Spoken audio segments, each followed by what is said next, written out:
Daniel Levy reveals shocking details to revive Arsenal transfer bid after Hijack. Attractive football club. Welcome to Football Focus. Hope you're all having a great day.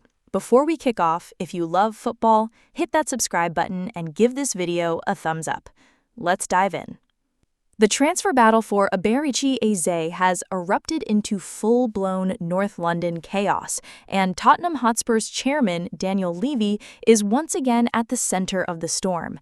Just when Spurs supporters thought the long summer pursuit of the Crystal Palace playmaker was inching towards a conclusion, Arsenal have gate-crashed the race with a dramatic late bid that has turned emotions upside down across North London.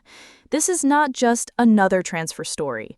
It is a tale of frustration, desperation, anger, and the mounting pressure on a chairman who cannot afford to get this wrong. Eze has been Tottenham's prime target for months. A flair-driven midfielder capable of magic in the final third, he has been the heartbeat of Crystal Palace and their FA Cup winning hero. Spurs' interest intensified after the devastating ACL injury suffered by James Maddison, a blow compounded by Dejan Kulusevski's time on the treatment table. Tottenham needed creativity, and Eze's name was circled in red as the perfect solution. Levy engaged in discussions with Palace as recently as midweek, and optimism remained that Spurs would finally deliver their marquee summer signing. Then, Arsenal struck. The Gunners, still reeling from the injury to Kai Havertz, swooped in aggressively, armed with financial muscle and decisive intent. Within hours, Arsenal had reportedly offered terms more favorable to Palace, leaving Spurs stunned and their supporters furious. The sense of betrayal in North London is raw. Tottenham had waited, negotiated, haggled, and delayed, and now their fiercest rivals had shown them what ruthless transfer business looks like. In the eyes of Spurs fans, Levy has been exposed once again. Comments have flooded in, tearing into his outdated negotiating style. TID 1965 raged, "Levy has no nose for today's transfer business needs. The tough guy, dragged-out negotiating tactics do not work. You have to act fast, especially with an injury driving a need for a player, as any club can swoop in at any time. Look, Arsenal get a huge injury blow and bam, in a day have money and favorable payment terms in hand for a deal to be agreed on in 1 hour." It is this sense of decisiveness from Arsenal that stings Spurs fans the most. While Tottenham debated payment structures and sought discounts, Arsenal acted like predators, seizing the moment and striking with the urgency that Levy failed to show. For supporters, the story is painfully familiar. They have seen countless deals collapse under Levy's watch, each one reinforcing the belief that the chairman's obsession with shaving millions off transfer fees leaves Tottenham vulnerable to hijacks. A.B. Borg, another fuming supporter, did not mince his words. Levy is the one holding this club back. Every other club finds a target, pays up, and signs them. Levy takes forever to try and drive the price as low as possible, giving other clubs time to steal the deal. How many times has it happened with his way of dealing? For Rowlick, the frustration is unbearable. "This is now a joke. What an absolute mess. Levy must just pay up and get it done. He's making us a laughingstock." That phrase, laughingstock, has echoed through Tottenham fanbase repeatedly this summer. For Rick Forever, the humiliation is beyond repair. For sheer incompetence, even by Daniel Levy's standards, this wants some beating. No wonder we're the laughingstock of North London. The anger even stretches beyond the digital comment sections.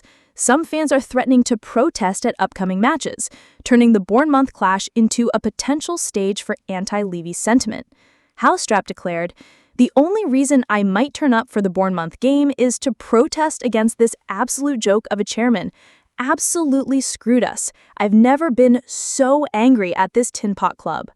The language is brutal, the anger raw, but behind it lies a deep truth. Tottenham supporters believe they are being outmaneuvered at the negotiating table time and again.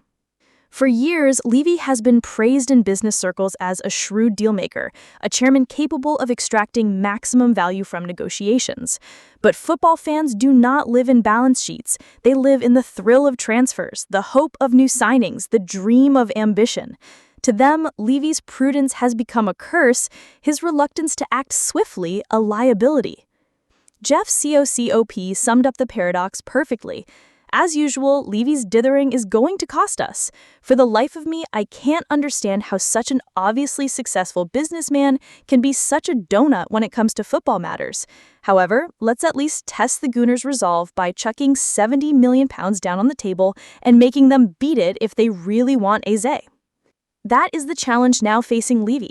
Arsenal may have stolen the momentum, but Tottenham are not entirely out of the fight. If Levy truly believes in Eze, if he truly wants to silence his critics, he must abandon the penny pinching and deliver a decisive bid that forces Arsenal to sweat. The call from supporters is loud and clear. Pay up, stop dithering, and prove that Spurs will not roll over for their greatest rivals. The symbolism of this transfer battle cannot be overstated. This is not just about Eze, it's about Tottenham's credibility in the transfer market, about Levy's leadership, and about North London pride. To lose out to Arsenal in such a public, humiliating fashion would scar Tottenham supporters deeply. It would reinforce every accusation that Levy prioritizes balance sheets over ambition, that he lacks the killer instinct required to compete with football's elite. Eze himself remains the most intriguing figure in this drama. Reports suggest that his preference is Arsenal, drawn by the lure of Champions League football and the chance to play under Mikel Arteta in a side challenging for titles. But football is a business, and business can shift rapidly when money and urgency collide.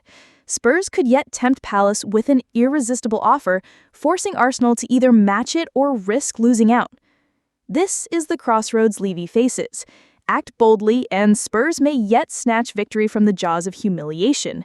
Dither, and the scars of another failed pursuit will linger all season long.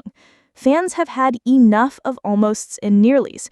They want action, they want ambition, and above all, they want their club to stop being the punchline of North London. Daniel Levy has been told what he must do. The question is whether he has the will to do it. Thank you so much for watching our video. For all the latest football news and analysis, be sure to subscribe to the Football Focus YouTube channel and stay with us.